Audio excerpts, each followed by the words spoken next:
કચ્છના અબડાસુ તાલુકાના ડુમરામાં નદીમાં ટ્રેક્ટર તણાયું। ડ્રાઈવરનો આબાદ બચાવ થયો છે। ટ્રેક્ટરને પણ જેસીબીની મદદથી બહાર કાઢવામાં આવ્યું છે।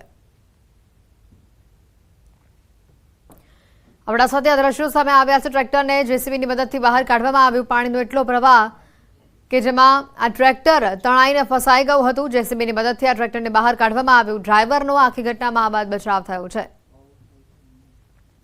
આપણે જણાવી દઈએ, અબડાસામાં જ ભારે વરસાદ વરસી રહ્યો છે। સાથે જ કચ્છના માંડવીથી દ્રશ્યો આવી રહ્યા છે, જ્યાં ધોધમાર વરસાદની વચ્ચે મોંઘી દાટ કાર રમકડાની જેમ ફસાઈ હોવાના આ દ્રશ્યો। માંડવી ગુંદિયાળી ગામમાં ભારે વરસાદના કારણે કોઝવેમાં કાર ફસાઈ હતી। આ દ્રશ્યો સામે આવ્યા છે। સ્થાનિકોએ ગાડીને બહાર કાઢવાના પ્રયાસો હાથ ધર્યા હતા।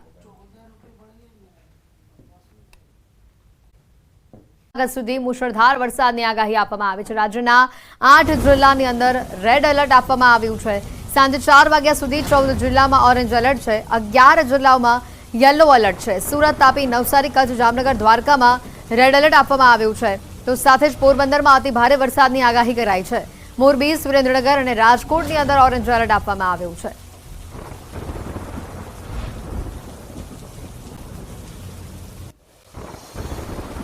8 કલાકમાં 120 તાલુકામાં વરસાદ નોંધાયો છે। સૌથી વધારે કચ્છના નખત્રાણામાં વરસાદ નોંધાયો છે। નખત્રાણામાં 4.4 ઇંચ, માંડવીમાં 3.9 ઇંચ, પલસાણામાં 3.8 ઇંચ, લખપતમાં 3.1 ઇંચ જેટલો વરસાદ નોંધાઈ ચૂક્યો છે।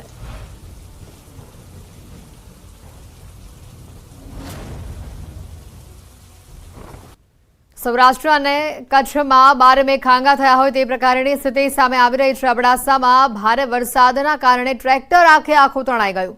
તો માંડવીમાં પણ જોરદાર વરસાદ થયો। આ જોરદાર વરસાદી પ્રવાહમાં કાર રમકડાની જેમ તણાઈ।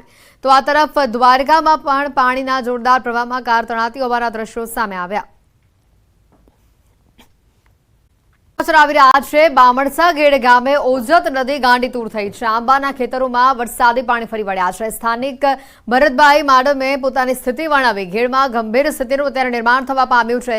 દેવાતભાઈ કચોરના ખેતરમાં પણ પાણીનો પ્રચંડ પ્રવાહ ફરી વળ્યો। 5 દિવસથી એક ધારું અહીંયા પાણી વહી રહ્યું છે। ખેડૂતોની મોંઘી મોલાતને મોટા પ્રમાણમાં નુકસાન પહોંચ્યું છે। ખેડૂતોની આ હાલાકી ક્યારે સરકાર સાંભળશે તેવું તેઓ પૂછી રહ્યા છે। હાથ પકડીને પહોંચ્યું છે। ધોધમાર પાણીનો પ્રવાહ આવી રહ્યો છે ઓજત નદીમાંથી।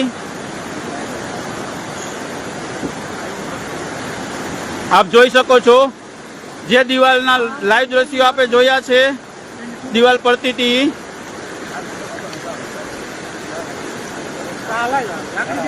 પ્રતિકોર પાણી।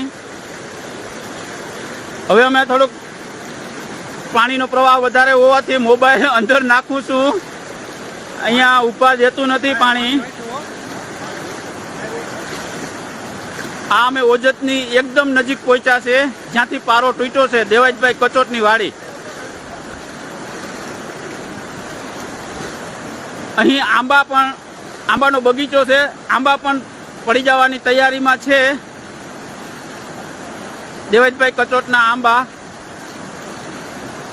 આ સામે દેખાય છે ઓજત છે। જ્યાં ઓજત આંબો દેખાય છે, ત્યાંથી પારો તૂટ્યો છે।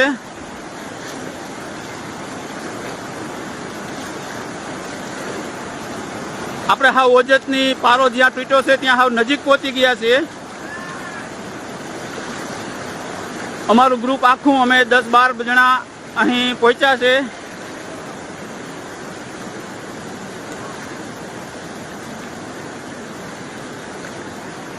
આ પાણીનો ફૂલ પ્રવાહ છે, અહીંયા ઉભાતું પણ નથી। આ અમે ઓજત નદી પહોંચ્યા છે, દેવાજભાઈ કચોટની વાડીએ જ્યાં પારો તૂટ્યો છે ત્યાં। અમારું ગ્રુપ આખું અહીંયા સ્થળ ઉપર પહોંચ્યું છે। પાણીનો પ્રવાહ બહુ છે। આ આગળ પારો ધોવાતો જાય છે। દેવાજભાઈનો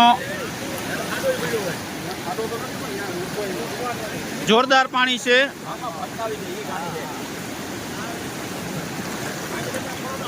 હું ભરત માડમ અને અમારું આખું ગ્રુપ અહીં સ્થળ ઉપર પહોંચ્યું છે। આ તમે જોઈ શકો છો, આ છે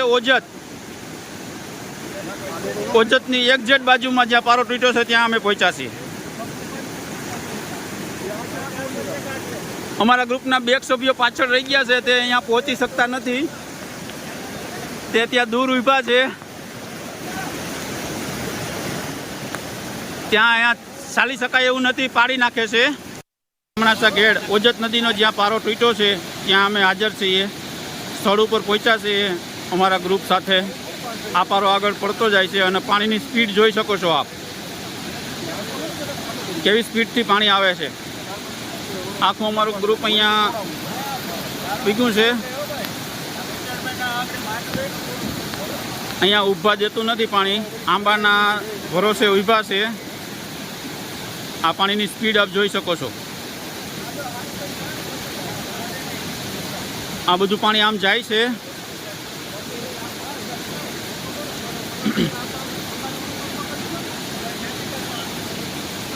પાણી એટલું વહે કે અહીંયા ઊભા પણ દેતું નથી.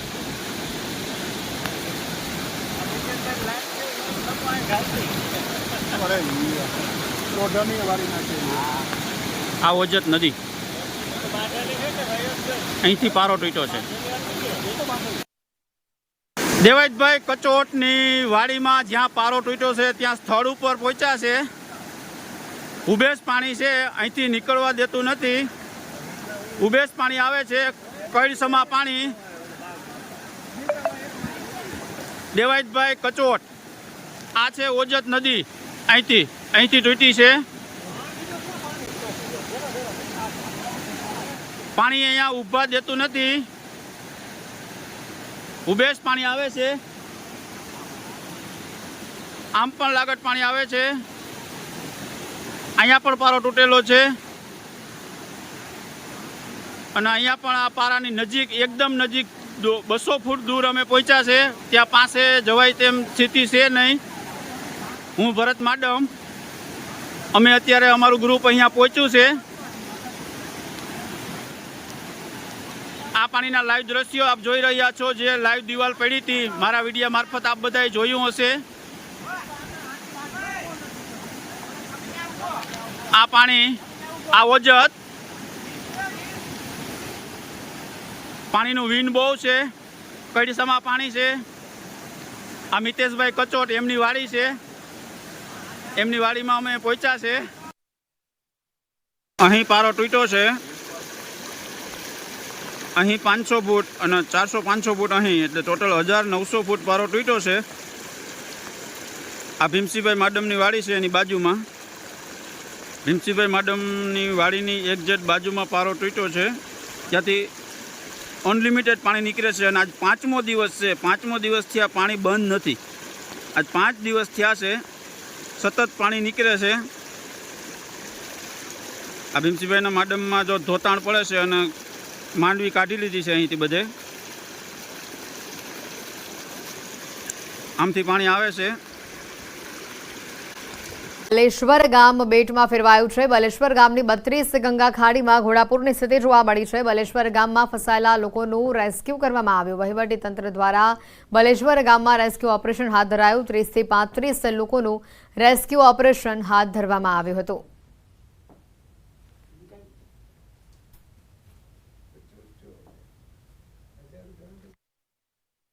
કે બલેશ્વરના પાર સામે આવેલા કસ્બામાં 30 થી 40 વ્યક્તિઓ ફસાયા હતા. અંદાજે 50 વ્યક્તિઓ હતા, પણ 30 વ્યક્તિઓને ઇફેક્ટેડ છે, જેને તાત્કાલિક રેસ્ક્યુ કરવા પડે તેમ છે. જેથી બારડોલી ડિસ્ટ્રિક્ટ હેડક્વાર્ટરની ટીમ ઘટના સ્થળે તમામ સ્ટાફને લઈ અને 2 બોટ દ્વારા કામગીરી ચાલુ છે. તો સુરત જિલ્લા વલસાડ તાલુકાના બલેશ્વર ગામે, જે બલેશ્વર ગામ જે બેટમાં ફેરવાયું હતું, જે અંતર્ગત ખાસ કરીને વહીવટી તંત્ર દ્વારા ગઈકાલે પણ રેસ્ક્યુની એ કામગીરી હાથ ધરવાની વાતો કરવામાં આવી હતી. પરંતુ આજ રોજ તમે દ્રશ્યમાં જોઈ શકો છો કે હાલ જે આ બોટની અંદર સામે પાર જે 40 થી 42 જેટલા પરિવારો હાલ એ જે પાણીની અંદર ફસાવા પામ્યા હતા, એઓને હાલ બારડોલી ફાયર બ્રિગેડની ટીમ દ્વારા લોકોને રેસ્ક્યુ કરીને બહાર લાવતા એવા સીધા દ્રશ્યો લાઈવ તમે જોઈ શકો છો. હાલ જે બારડોલી ફાયરની ટીમ દ્વારા જે આ બોટની અંદર આ જે સામે પર જે લોકો એના સ્થાનિકો જે ફસાયા હતા એમને બહાર કાઢવાની હાલ કામગીરીઓ ચાલી રહી છે. અને ખાસ કરીને આ 32 ગંગા ખાડીની ખાડીની અંદર ઘોડાપૂરની સ્થિતિને ધ્યાનમાં લઈ સામે પર આવેલા લોકોને હાલ રેસ્ક્યુ કરવામાં આવ્યા હતા. ગઈકાલે આ જે પરિવારો ફસાયા હતા એઓને વહીવટી તંત્ર દ્વારા અને સ્થાનિક ગામજનો દ્વારા હાલ ભોજન પણ પૂરું પાડવામાં આવ્યું હતું.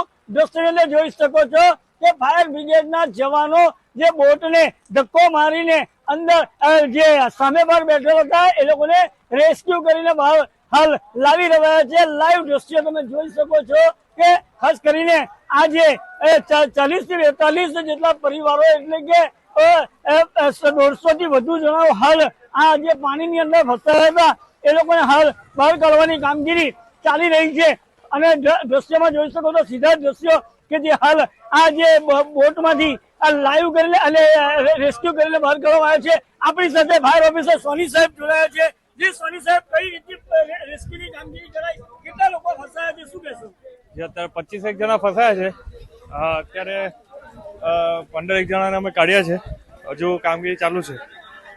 તો આ તો ફાયર ઓફિસર જણાવી રહ્યા છે. દ્રશ્ય બતાવવાનો પ્રયાસ કરીશ કે નાના બાળકો સહિત અને વૃદ્ધો સહિત લોકોને હાલ જે સામે બહાર ફસાયા હતા એઓને રેસ્ક્યુ કરીને બહાર રેસ્ક્યુ કરીને લાવવાની હાલ જે કામગીરી હાથ ધરવામાં આવી હતી, જેને કારણસર ખાસ કરીને લોકો પોતપોતાનો સામાન સાથે લઈને નીકળ્યા છે. દ્રશ્યની અંદર જોઈ શકો છો લાઈવ કે હાલ જે 32 ગંગા ખાડી ના હાલ બેહાલ થતા સામે બહાર લોકો રહેતા એઓને વહીવટી તંત્ર દ્વારા રેસ્ક્યુ કરવાની ફરજ પડી છે. કેમેરામેન સુમિત રાઠોડ સાથે કેતન પટેલ, ન્યૂઝ 18 ગુજરાતી, બલેશ્વર, સુરત.